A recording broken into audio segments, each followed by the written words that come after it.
menjelaskan langkah-langkah dalam menggunakan operasi hitung bilangan rasional. Perkataan doang ya. Bisa nggak? Bisa Iya, gitu ya. Iya. iya Pak. Oke, terus.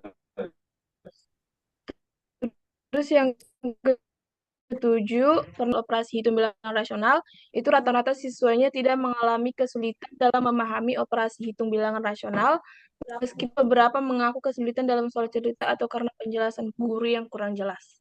Oke, terus. Terus yang kedelapan, Hmm. itu pernah keliru dalam memilih metode operasi hitung bilangan rasional atau pecahan yang sesuai dengan jenis soal, itu kebanyakan memilih pernah. Oke, terus. Terus yang kesembilan, media pembelajaran yang mereka sukai untuk pembelajaran operasi hitung bilangan rasional itu lebih banyak memilih video pembelajaran. Video pelajaran ya. Iya, Pak. Oke, terus. Terus yang ke-10, alasan mengapa memilih bentuk media pembelajaran yang dipilih tadi, itu rata-rata siswa menjawab media pembelajarannya karena mudah dipahami dan menarik. Oke, lanjut. Yang ke-11 itu apakah menggunakan pelajaran guru mengajarkan Yang tadi. materi bilang iya. Nah, itu nih Pak, karena kata gurunya nggak pakai media pembelajaran ya Pak. Karena fasilitas dari sekolahnya dan siswanya itu yang terbatas gitu. Tapi di sini siswa jawabnya iya gitu. Mungkin mereka kurang paham atau gimana nggak ngerti. Oke, lanjut. Terus jika iya, media pembelajaran apa yang digunakan guru pada saat menjelaskan materi bilangan rasional? Jadi siswa menjawab media pembelajaran digunakan yaitu LKPD, video pembelajaran, dan aplikasi pembelajaran. Nah ini gurunya pakai kata siswanya. Gak tahu Pak, nih Pak. Gurunya bilang gurunya nggak pakai Pak. Tapi siswanya pakai. Jangan-jangan gurunya nggak ngajarin siswa yang itu. Itu lagi ngajarin Pak. Itu lagi ngajarin. Tapi kayaknya mereka nggak paham deh Pak. Soalnya di sini lebih ke menjelaskan video pembelajaran itu berupa YouTube. Iya. Nggak jelas sih kamu sekolah iya kan? Tapi kan nggak mungkin di Curiga nih sekolah. kayaknya. Jangan-jangan kamu cuma di nama doang ini. Hasil jawabannya.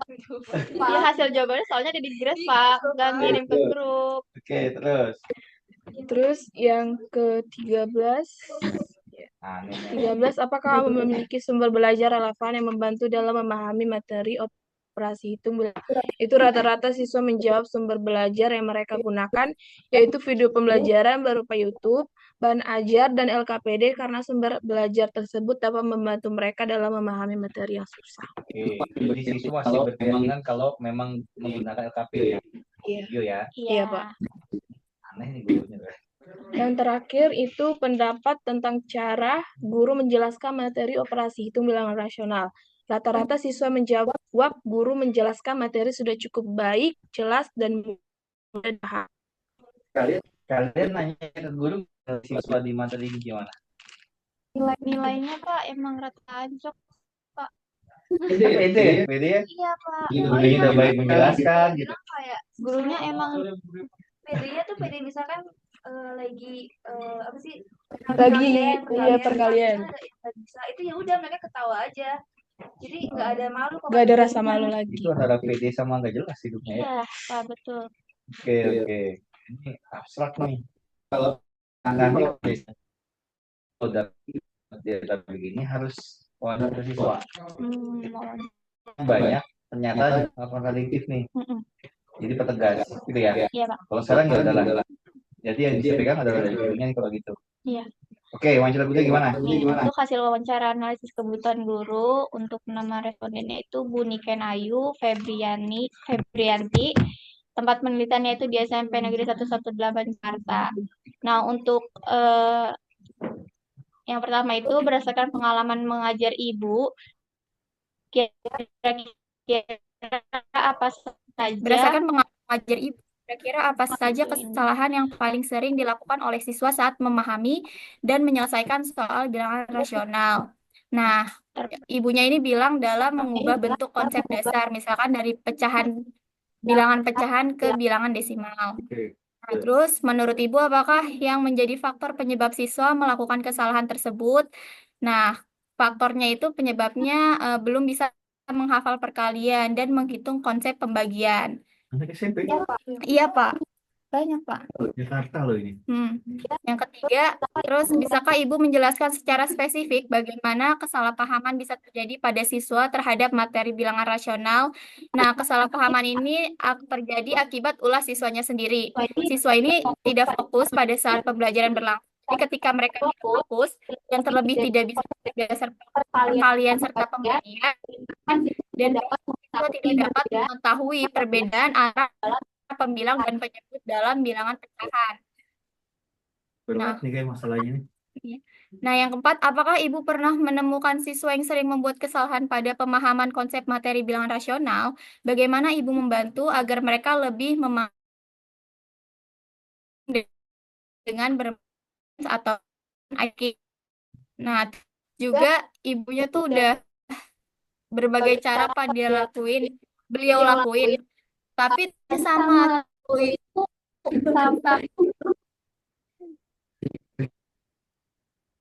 Tuh ini dua ya. Harus ada yang akhirnya tuh gurunya tuh kayak sekalian ngelaporin ke orang tua murid juga, Pak. maksudnya.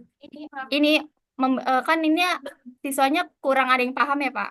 Nah, membantu mereka agar lebih memahami konsepnya ini kan dengan cara bermain games ataupun ice breaking. Nah, itu pun mereka masih sulit buat memahaminya. Jadi itu iya. Tuh. Nah, yang kelima, bagaimana Ibu membantu mereka meningkatkan kemampuan pada perhitungan mereka dengan memberikan tes perkalian kepada mereka terlebih dahulu sebelum memulai pembelajaran. Jadi, iya, ya, Pak. Jadi, sebelum mulai kelas, kata ibunya itu dia harus tes perkalian dulu. Jadi, masih banyak anak-anak yang belum bisa perkalian, tapi mereka tuh nggak malu, Pak, kalau misalkan salah. Jadi, cuma ketawa-ketawa aja. Nah, yang keenam, apakah Ibu pernah melakukan penelitian atau studi mengenai kesalahan siswa dalam materi bilangan rasional? Nah, ibunya belum pernah. Lalu, strategi apa yang Ibu gunakan untuk membantu siswa untuk mengatasi kesalahan tersebut, yaitu dengan tanya jawab perkalian. Karena pada materi bilangan rasional ini, konsep perkaliannya ini cukup kuat, kata ibunya. Nah, untuk yang kedelapan, apakah Ibu pernah menggunakan media khusus untuk membantu siswa memahami bilangan rasional? Jika iya, apa saja media tersebut dan bagaimana Ibu menggunakannya? Nah, karena di SMP 118 ini semua cukup terbatas, contohnya itu proyektor sehingga tidak dapat mengaplikasikan media pembelajaran saat di kelas. Contohnya PPT, ibunya nggak pernah pakai PPT, Pak. Media yang digunakan jadi hanyalah Quizizz tapi berbentuk kertas gitu. Gimana aku bisa bentuk kertas? Nggak tahu, Pak. Dicetak. Kok bisa ya? Itu dialognya? Kayak AB biasa. Jadi kayak soal ujian teks biasa di. Oke. Tidak gitu ya.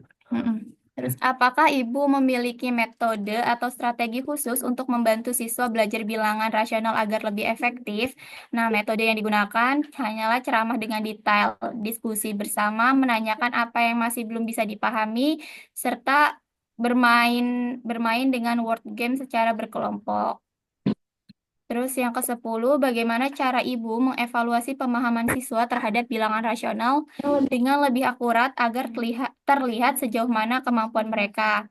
Jadi ibunya itu dengan memberikan soal-soal esai. Jadi terlihat kemampuan siswanya itu dalam pemahaman terhadap bilangan rasional. Yang ke-11, apakah Ibu memiliki saran atau masukan untuk meningkatkan pembelajaran terhadap bilangan rasional di kelas? Nah, untuk sarannya itu siswa harus menghafal perkalian terlebih dahulu. Nah, terus yang ke-12, apakah Ibu ingin menambahkan informasi lain terkait dengan kesalahan siswa dalam materi bilangan rasional? Nah, ini kesalahan siswanya juga dalam soal cerita, Pak. Penyebabnya karena siswa ini minim literasi, yang menyebabkan siswa ini sering mengalami kesalahan dalam materi bilangan rasional pada soal cerita. Oke, terus bulannya?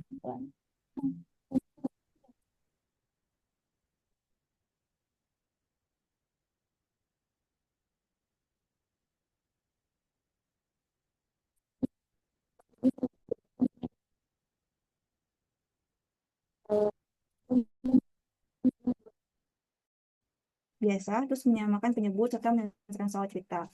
Mereka juga sering mengalami kesalahan dalam membaca soal, kesalahan konsep, dan kesalahan prosedural. Faktor lain yang mempengaruhinya juga kurangnya media pembelajaran interaktif serta rendahnya motivasi siswa dalam mempelajari materi pecahan. Selain itu juga guru mengungkapkan bahwa minimnya fasilitas teknologi di sekolah menjadi kendala dalam penerapan media pembelajaran yang inklusif. Solusi kamu tawarkan apa? Kemarin kami baru menawarkan kami akan membuat media pembelajaran aja Pak berbasis web. Kalau handphone siswanya pegang? Enggak semua kata. Mungkin 2-3 murid sih Pak yang enggak pegang. 2-3 dari satu kelas. Iya, Itu masih aman sebenarnya ya. sama. Sama Oke. paling nanti kami menyediakan kayak internet untuk mereka. Ya, saya menarik nih kesimpulannya karena memang semua ini sudah tahu konten base-nya mau seperti apa untuk media yang akan dikembangkan, ya. Karena di sini kelompok 1 ini sudah mendata hal apa yang mungkin harus diangkat, gitu ya. Nah, berarti yang PR-nya adalah bagaimana membuat desain pembelajaran yang bisa mengatasi kesulitan siswa mengubah pecahan capaian pecahan biasa, menyamakan penyebut, soal cerita dan seterusnya, gitu ya. Jadi kalian harus buat desain pembelajarannya sehingga step by step-nya dapat siswa untuk masalah yang ini. Karena masalahnya cukup kompleks nih. Terus yang kebayang saya adalah saat gurunya mengatakan perkuat perkalian, maka dimungkinkan sekali kalian membuat media dengan berbasis pada pendekatan apa namanya itu? Astagfirullahaladzim, Pak. Enggak, Pak. Yang beda-beda mulainya terus nanti hasilnya sama. Di awal dikasih tes dulu kemampuan awalnya, nanti begitu dapat hasil kemampuan awalnya sudah tinggi sedang, nanti yang sedang itu dikasih pembelajaran yang dia harus mengingat kembali perkalian yang banyak. Remedial pengayaan, Pak. Bukan pengayaan. Lupa saya. Astagfirullah. Nantilah nanti saya ke namanya. Lupa namanya. Hilang. Ya, coba cari ChatGPT, namanya apa ya? Efek kurang itu berdiferensiasi. Belajar yang berdiferensiasi. Jadi saat kalian ini kan berarti tadi gurunya menghendaki mengusulkan adanya kemampuan tes awal khusus perkalian, gitu kan ya? Karena dia guru menyatakan kalau kalian ini core-nya untuk pecahan kan? Nah, berarti adanya tes awal tentang perkalian. Kalau hasil perkalian siswanya itu ternyata rendah, maka dia harus melakukan perkalian dulu yang banyak, baru bisa masuk ke materi. Kalau dia middle, maka misalkan kalau yang tadi 20 soal misalkan ya, di drill gitu ya. Berarti yang middle mungkin cuma 10. Tapi kalau yang hasil perkalian bagus, ini cuma 2 atau 3, lalu masuk materi yang berdiferensiasi. Nanti proses juga nanti kalian belajar berdiferensiasi. Kayak cocok dengan ini kayaknya. Karena gurunya mengaitkan dengan kemampuan awalnya. Kalau yang saya baca dari sini. Ya. Terus satu lagi yang penting adalah bagaimana menumbuh kembangkan pembiasaan terhadap berpikir algoritmik. Gurunya ngangkat tentang soal cerita kan. Siswa nggak paham dengan soalnya. Ya. Siswa nggak tahu datanya apa, gitu kan ya? Mereka malas baca, Pak. Nah, kenapa malas baca? Karena mungkin kurang ditekankan untuk apa yang diketahui dari soalnya. Maka nanti saat membahas soal cerita, tekankan diketahuinya apa, ditanya dijawab apa. Jadi mungkin akan jadi solusi. Jadi saat diketahui dia harus baca dulu, tahu apa dari soalnya. Nah, itu. Nanti mungkin kalian, ini bayangan saya di lektor nanti, yang diketahui misalkan apa, nanti dia mungkin ya di soal pertama contoh soal diketahui panjang apa nih tentang apa namanya pecahan ya, penyebut sama dengan berapa, disuruh ngisi. Kalau dianggap benar kasih catatan. Pertama itu soal pertama. Soal kedua biarkan nanti dari misalnya dari 5 diketahui soal pertama 5-5-nya tinggal diisi. Katakan gitu ya, misalkan ya. Lalu soal kedua dari 5 yang diketahui cukup 3 yang diisi, 2 sudah diisi sendiri, dikosongkan. Sampai lah soal tadi disuruh ngisi sendiri tuh apa yang diketahui soal. Bener-bener step by step kalau emang harus begitu. Bayang saya tuh. Karena emang kalau emang dia malas baca ya harus benar dipaksa untuk baca soal supaya dia tahu, dia paham. Karena ada satu penilaian yang memang memahami masalah dengan baik. Nah ini dia harus baca soalnya. Jadi ada dua highlight yang saya angkat. Mungkin pertama bisa mengangkat pembelajaran diferensiasi dengan kemampuan awal tadi. Yang kedua adalah bagaimana menekankan pada berpikir secara step by step bertahap dengan soal cerita, gitu ya. Oke, saya oke untuk materi yang ini. Silakan dilanjut. Ya. Oke, terima kasih. Berikut kelompok 1. Baik, kita lanjutkan.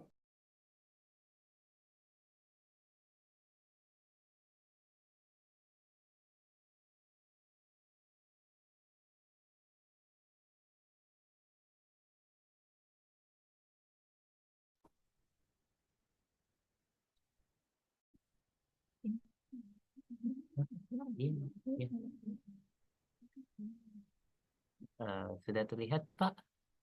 Silakan. Baik, Assalamualaikum warahmatullahi wabarakatuh. Waalaikumsalam. Oke, selamat siang Pak Agus dan teman-teman. Izin saya dan Devi akan mempresentasikan hasil wawancara kami. Ya, coba ke atas tadi kapannya. Oh ya, oke. Kita kemarin melakukan wawancara di SMP 2 Cibinong. SMP 1, sorry. Oh, iya. Iya, karena deket sama tempatnya Dedi. Oh, Jadi ada kendala di sini gitu. Mungkin nanti pas bagian wawancaranya baru kita jelas. lanjut. Oke, kita mulai dulu dengan hasil kajian artikel jurnal. Silakan Debbie. Ya, baik. Untuk artikel pertama, ya ini ada artikel tentang analisis kesulitan menyelesaikan soal persamaan garis lurus ditinjau dari kecemasan belajar matematika. Ini dari jurnal Issues in Mathematics Education. Nah, pada artikel ini menyatakan bahwa siswa dengan tingkat kecemasan tinggi mengalami kesulitan dalam menyelesaikan soal persamaan garis antara lain sulit dalam mengidentifikasi dan menentukan prinsip yang berlaku pada soal, yaitu siswa tidak mengetahui rumus yang akan digunakan pada soal. Lalu siswa juga tidak tepat dalam menggunakan data yang akan digunakan dalam soal, yaitu adanya kesalahan dalam memasukkan nilai yang diketahui ke dalam rumus. Lalu siswa juga sulit dalam menggambar grafik persamaan garis lurus, yaitu siswa tidak mengetahui cara menggambar grafik persamaan garis lurus. Lalu di artikel ini juga menyatakan bahwa siswa dengan tingkat kecemasan sedang mengalami kesulitan dalam menyelesaikan soal persamaan garis lurus, antara lain tidak dapat melakukan operasi hitung, sulit dalam menggambar grafik persamaan garis lurus, lalu kurang teliti dalam melakukan operasi hitung dalam menyelesaikan soal. Di artikel ini juga menyatakan bahwa siswa dengan tingkat kecemasan rendah mengalami kesulitan antara lain kurang teliti dalam melakukan operasi hitung dalam menyelesaikan soal, serta terhambat penyelesaian soal yang membutuhkan waktu lama untuk memulai menyelesaikan soal dengan rata-rata waktu lebih dari 8 menit. Lalu artikel berikutnya ada tentang kesulitan belajar siswa kelas 8 SMP pada materi persamaan garis lurus. Pada artikel ini menyatakan bahwa siswa masih banyak yang mengalami kesulitan saat menyelesaikan soal-soal uraian mengenai materi persamaan garis lurus, antara lain dalam menggambar grafik persamaan garis lurus, menentukan gradien garis dari persamaan garis lurus, menentukan gradien garis dari dua titik yang diketahui, membuat persamaan garis dari dua titik yang diketahui, membuat persamaan garis satu titik dengan gradien yang sudah diketahui, lalu menentukan persamaan garis yang sejajar dengan garis lain, menentukan persamaan garis yang tegak lurus dengan garis lain, serta menyelesaikan masalah kontekstual yang berkaitan dengan persamaan garis lurus. Iya, Pak. Mau materi berarti ya. Mulai gambar sampai masalah kontekstual loh. Iya, kebetulan. Materi. Lanjut. Ya, lalu di artikel ketiga ada tentang analisis kesulitan siswa dalam menyelesaikan soal matematika pokok bahasan persamaan garis lurus ditinjau dari gaya belajar pada kelas 8 Kabupaten Sopeng. Lalu di artikel ini menyatakan bahwa para siswa dengan gaya belajar visual, auditori, dan kinestetik memiliki kesulitan dalam menyelesaikan soal persamaan garis lurus. Ini untuk yang kesulitan dialami oleh siswa bergaya belajar visual, antara lain kesulitan pemahaman konsep tentang grafik persamaan garis lurus dan kesulitan pemahaman konsep kemiringan. Lalu ada kesulitan pemahaman prinsip tentang kemiringan karena masih kesulitan dalam hal menyebutkan dan membuktikan syarat-syarat kedua grafik garis lurus saling sejajar, saling tegak lurus, dan saling berhimpit. Lalu siswa juga kesulitan tentang grafik persamaan garis lurus dan kesulitan skill tentang menentukan persamaan garis lurus. Kan, lalu Ya. untuk siswa yang bergaya belajar auditori, kesulitan pemahaman konsep tentang grafik persamaan garis lurus dan pemahaman konsep kemiringannya itu, siswa mengalami kesulitan menyatakan ulang sebuah konsep dengan kata-katanya sendiri. Lalu ada kesulitan pemahaman prinsip tentang persamaan garis lurus, yaitu kesulitan dalam memahami prinsip berupa sifat-sifat persamaan garis lurus. Lalu siswa juga kesulitan dalam menggunakan konsep dan prinsip dalam pemecahan masalah. Lalu untuk siswa bergaya belajar kinestetik, siswa kesulitan menyatakan ulang sebuah konsep dengan kata-katanya sendiri dan mengalami kesulitan memberikan contoh dan bukan contoh yang bukan persamaan garis lurus dan gradien. Lalu kesulitan pemahaman prinsip tentang persamaan garis lurus, yaitu kesulitan dalam memahami prinsip berupa sifat-sifat persamaan garis lurus. Lalu siswa juga mengalami kesulitan dalam mengubah soal cerita menjadi model matematika dan mengalami kesulitan dalam menggunakan konsep dan prinsip menentukan persamaan garis lurus. Oke, selanjutnya, jadi eh, jurnal yang kita gunakan tuh ada 6.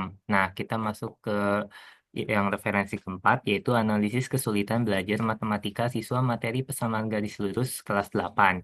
Nah, ini eh, diteliti di MTS YLPI Lubuk Bendahara Kabupaten Rokan Hulu. Nah, jadi ada beberapa macam kesulitan, yaitu yang pertama kesulitan dalam menggunakan konsep, jadi terutama rumusnya. Jadi mereka bingung tuh rumus ini dipakai buat apa, seperti itu. Nah, selain itu juga kebanyakan siswa itu tidak menuliskan hal yang diketahui. Nah, jadi persentasenya 61%. Nah, dia masuk dalam kategori kesulitan yang tinggi. Lanjut berikutnya prinsip. Nah, jadi eh, siswa juga mengalami kesulitan dalam perhitungannya atau menggunakan prinsip yang sesuai untuk menyelesaikan soalnya. Jadi di proses perhitungannya gitu. Nah, persentasenya 63%, kemudian ke bawah. Oke. Nah, selanjutnya kesulitan dalam menyelesaikan masalah verbal. Nah, ini biasanya di kasus soal cerita. Nah, ini eh, kesulitan tertinggi yaitu 83%. Nah, jadi selanjutnya kita masuk ke artikel yang kelima, yaitu analisis kesulitan kemampuan pemecahan masalah matematis siswa SMP materi persamaan garis lurus berdasarkan teori Newman. Nah, di sini beberapa kesulitannya pertama yaitu membaca masalah. Jadi siswa kesulitan untuk mengidentifikasi kata kuncinya kira-kira dalam soal itu kok kok bisa sih materinya persamaan garis lurus itu kan ada kata kuncinya. Lalu memahami grafik ya misalnya berupa gambar. Nah, di ini kesulitannya 35%. Nah, kemudian memahami masalahnya. Nah, mereka kesulitan untuk memahami soal ini tuh menanyakan apa gitu. Nah, itu persentasenya 37,5%. Kemudian kesulitan dalam transformasi. Nah, siswa kebanyakan salah untuk memilih rumus atau teori yang sesuai dalam menyelesaikan soal. Nah, ini kesulitannya 20%. Jadi, kesulitan ini menyebabkan mereka salah rumus gitu. Nah, kemudian keterampilan proses atau proses skill. Nah, ini prosedur penyelesaian soalnya. Jadi, langkah-langkahnya kayak ada yang ke skip atau langkah-langkahnya salah seperti itu. Nah, ini persentasenya 25%. Nah, kemudian yang tertinggi adalah penulisan jawaban atau encoding. Nah, jadi eh, kebanyakan siswa itu nggak nulis kesimpulan atau hitung terakhir udah selesai gitu. Nah, atau juga mereka eh, biasanya soal cerita tuh yang ada satuan-satuannya itu satuannya kurang tepat. Seperti itu. Nah, jadi kebanyakan faktor utamanya adalah kurangnya ketelitian dalam saat membaca soal, lalu rendahnya pemahaman terhadap grafik, serta kebiasaan siswa menjawab soal asal-asalan gitu. Jadi mereka nggak ngelihat prosesnya. Nah, perlu strategi pembelajaran yang lebih interaktif dan kontekstual untuk meningkatkan kemampuan pemecahan ini. Nah, artikel yang keenam yaitu analisis kemampuan pemahaman konsep matematis siswa SMP Negeri 1 Bandungan pada materi persamaan garis lurus. Nah, kesulitannya pertama adalah kesulitan dalam menyatakan ulang konsep, ini 54%, kemudian aplikasi itu coba scroll ke bawah. Nah, ini 22%. Kemudian menyajikan konsep kesulitan dalam menyajikan konsep dalam berbagai macam bentuk representasi matematis. Jadi kayak eh, menggambar grafiknya. Nah, ini persentasenya 9%. Kemudian kesulitan memberi contoh dan bukan contoh dari suatu konsep. Misalnya persamaan garis yang tidak saling tegak lurus. Nah, itu tuh mereka kesulitan di situ. Coba scroll ke bawah. Nah, oke, ini persentasenya 14%. Nah, eh, secara keseluruhan, kemampuan pemahaman konsep ini tergolong rendah. Persentasenya hanya 24,% Lanjut ke bawah. Bawah biar material. Bawah itu instrumen. Boleh ya? Oh, oke.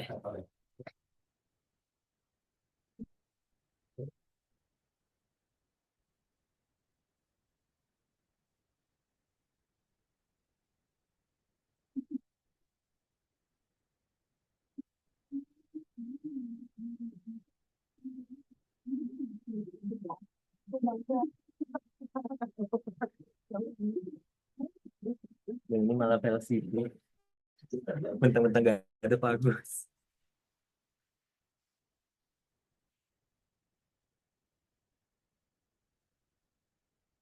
Jelasin juga sih.